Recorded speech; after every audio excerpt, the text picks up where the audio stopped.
अभी रिसेंटली एक interview out हुआ लैरी फिंक का, जिसमें ये बुलिश साइड हो गया या पॉजिटिव साइड हो गया ऑन बिटकॉइन। इतने सालों तक ये नेसेयर थे अबाउट बिटकॉइन, बट अचानक से पता नहीं क्या हुआ, लैरी फिंक बिकम्स ऑप्टिमिस्टिक हो गए about bitcoin. Okay, Larry Fink कौन है? लैरी फिंक, अगर आप मेरे वीडियोस देखते होंगे, मैंने 3-4 वीडियोस डाले लैरी फिंक पे, बट शॉर्ट में बता देता हूँ।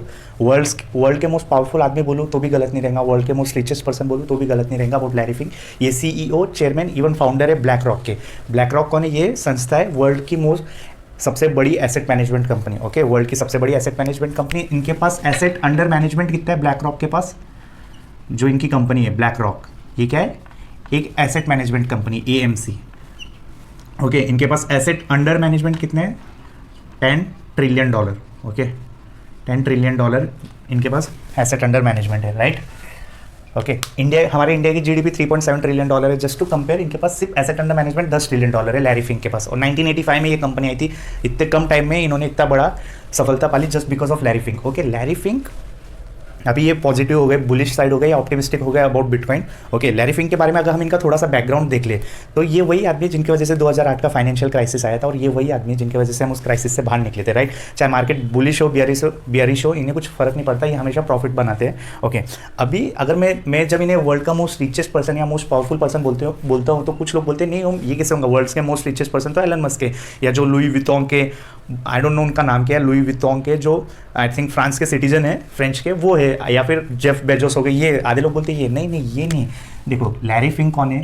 अगर हम इन्हें बोले तो ये एक इन्वेस्टर है, राइट? और जब आपके पास इतना बड़ा फंड पड़ा है, दुनिया का गवर्नमेंट, जितनी भी गवर्नमेंट है उनके पास पेंशन फंड है, RBI हो गई, जो भी सेंट्रल बैंक है हर गवर्नमेंट की, वो इन्हें पैसा देती है क्योंकि इनके पास आइडल कैश पड़ा रहता है, तो वो इन एसेट मैनेजमेंट कंपनी को दे देती है कि आप मैनेज करो। तो आपके पास जब इतना बड़ा फंड पड़ा हुआ है तो आप क्या करते हो? आप नई नई चीज़ें निकालते हो। जैसे 2008 में इन्होंने क्या हाउसिंग स्कीम निकाली थी, हर अमेरिकन को घर बेच रहे थे, राइट? फिर एक वो बबल बन गया और हाउस क्राइसिस आ गया था 2008 में। फिर डेफिनेटली रिवाइव भी इन्होंने किया था, बट वो क्रैश, जब क्राइसिस आया था बहुत सारी वेल्थ डिस्ट्रॉय हुई थी, राइट? तो अभी बिटकॉइन के बारे में पॉजिटिव हो गए, तो मेरा पॉइंट ऑफ व्यू ये है कि हम इंडियंस को बिटकॉइन में बिल्कुल भी इन्वेस्ट नहीं करना चाहिए। तो मैं पूरा एक्सप्लेन कर रहा हूँ। पहले हम लैरी फिंक के बारे में जितना जान लेंगे, हमें इनका माइंडसेट जितना पता रहेगा, तो विल गेट कि क्यों इंडियंस को अभी हमें बिटकॉइन में क्यों इन्वेस्ट नहीं करना चाहिए। ओके, तो मैं ये बता रहा हूँ आपको। तो हम कहाँ पे थे? जब इतना बड़ा आपके पास $10 ट्रिलियन का एसेट मैनेजमेंट, इतना बड़ा फंड रहता है, तो आप देखते हो, नई नई चीज़ें देखते हो कि कहाँ आप पैसा डाल सकते हो। लैरी फिंक के व्यूज़ क्या है अबाउट बिटकॉइन?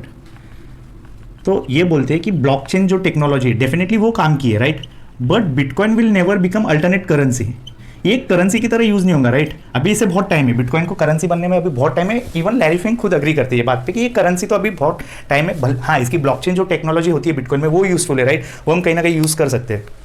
वेरेस तो ये लैरी फिंक देखते हैं बिटकॉइन को as an asset class, as an gold की तरह कि, और ये एक एडवांटेज बोलते हैं कि गोल्ड हम मैन्युफैक्चर या माइन कर सकते हैं, वेरेस बिटकॉइन को एक सीलिंग दी गई है कि हम उसे इतना ही माइन कर सकते हैं। That's why bitcoin will be more valuable than gold. ऐसा इनका POV, point of view, right? Whereas अब हम देखते हैं वॉरेन बफेट, चार्ली मुंगर, इनका क्या पॉइंट ऑफ व्यू है रिगार्डिंग बिटकॉइन। अभी ये वॉरेन बफेट और चार्ली मुंगर, ये तो अभी रहे नहीं इस दुनिया में, अभी 2-3 महीने पहले ये पास आउट हो गए, राइट? बट ये दोनों बर्कशी हाथवे, आई डोंट नो मैं सही से प्रोनाउंस कर रहा हूँ कि नहीं, उसके ये वाइस चेयरमैन थे चार्ली मुंगर। ये दोनों, आप इनके इंटरव्यूज देखना वॉरेन बफेट, चार्ली मुंगर का, आपको पता चलेगा। तो इनके पॉइंट ऑफ व्यू के रिगार्डिंग बिटकॉइन, वॉरेन बफेट बोलते हैं कि देखो, आप मुझे प्रोडक्टिव एसेट को डिफाइन करते हैं कि प्रोडक्टिव एसेट क्या होता है। तो वो बोलते हैं कि अगर आज आप मेरे को एक 1% ऑफ यूनाइटेड स्टेट के अपार्टमेंट्स दे रहे हो कि वॉरेन बफेट, आप ये XYZ अमाउंट में आप 1% ऑफ यूनाइटेड स्टेट के जितने भी अपार्टमेंट है आप ले सकते हो। तो वो बोलते हैं कि मैं आपको जस्ट एंड ऑफ डे को मैं आपको चेक लिख के देता हूँ, मैं खरीद लूँगा 1% of apartment. 1% of US farm land दोगे ना, तो भी मैं वो खरीद लूँगा। अगर आप 1% ऑफ US फार्म लैंड दोगे मुझे, तो मैं end of the day EOD को मैं आपको चेक लिख के देता हूँ। वेराज आप मेरे को सारे बिटकॉइन सिर्फ $25 में भी दोगे ना, तो भी मैं नहीं लूँगा। वो वैल्यूलेस एसेट है, ये एक ना एक दिन जीरो होगा, ऐसा पॉइंट ऑफ व्यू है वॉरेन बफेट का। वो क्या बोल रहे हैं, वो बिटकॉइन बेसिकली है क्या कि किसी ने ₹10 में खरीदा, एक तो फुगेजी है, elemental chart does not exist, तो अभी वो जिसने ₹10 में खरीदा उसको क्या करना पड़ेगा, इसको ₹12 में बेचना पड़ेगा। तो ₹12 में बेचेगा तब जाके इसका ₹2 प्रॉफिट बनेगा। जिसने 12 में खरीदेगा वो 15 में बेचेगा, जिसने 15 में खरीदेगा वो 18 में बेचेगा। वॉरेन बफेट बोल रहे हैं ऐसे तो मैं एक दिन अपना कॉइन निकाल लूंगा, इसका ना कोई रेगुलेटर है, राइट? कोई रेगुलेट नहीं कर रहा है, और हमें पता नहीं है एंड ऑफ द डे कौन इसे कंट्रोल कर रहा है। We don't know nothing about this. और तो हम क्यों अपना एक पैसा इन्वेस्ट कर सकते हैं जबकि हमारे पास बेटर ऑप्शन अवेलेबल है। तो इतने स्ट्रॉन्ग पॉइंट ऑफ व्यू है वॉरेन बफेट के बिटकॉइन के बारे में। सेम मेरे भी वही पॉइंट ऑफ व्यू है। अब हम देखते हैं कि मैंने लैरी फिंक, अडानी अंबानी को ये साइड क्यों रखा, Warren Buffett, Charlie Munger, Tata को ये साइड क्यों रखा। देखो वॉरेन बफेट, चार्ली मंगर और जो टाटा है, ये लोग है ना, इनकी इंटीग्रिटी, इनकी ऑनेस्टी, इनकी रेपुटेशन, इनकी जो ट्रांसपेरेंसी है, कॉर्पोरेट गवर्नेंस बोलो, जो भी बोलना है आपको, जो एथिक्स बोलना है, वो 10 on 10 है, कोई डाउट नहीं कर सकता। ये लोग कभी रिटेलर्स का लॉस नहीं होने देंगे। इसका मतलब हम ये लोग, इनके अंदर इंटीग्रिटी नहीं है क्या अडानी अंबानी, बट ये लोग वही चीज़ करेंगे जो इनकी बॉटम लाइन को इंपैक्ट करता हो। जो बॉटम लाइन बढ़ाएगा, प्रॉफिट करेगा, तो ये वो हर चीज़ करेंगे जो प्रॉफिट। ये रिटेलर्स का डेफिनेटली केयर करते हैं। यस, डेफिनेटली ये रिटेलर्स के बारे में सोचते हैं। मैं एक वर्ड बोल गया, CSR वगैरह सब करते हैं, बट वो लॉ बोलता है तब करते हैं। वेयर एज दिस पीपल, इनके मन से आता है वो। ये अगर मैं इनको टर्म दूँ, इनकी जो भी कंपनीज है, अगर मैं ऐसा बोलूँ, अभी मेरे को ट्रोल मत करना कि लाला कंपनी बोल सकता हूँ मैं, राइट। हर चीज़ जो बॉटम लाइन को इंपैक्ट करती है, बॉटम लाइन मतलब प्रॉफिट, P&L स्टेटमेंट में देखो हम नेट प्रॉफिट का लिखते हैं, बॉटम में लिखते हैं, राइट। टॉप लाइन क्या रहता है, सेल्स। तो जो भी चीज़ बॉटम लाइन को इंपैक्ट करेंगी पॉजिटिवली, तो ये वो स्टेप्स लेने से डरेंगे नहीं। इवन तो कुछ नुकसान रिटेलर्स को क्यों ना झेलना पड़ेंगे, दे डोंट केयर।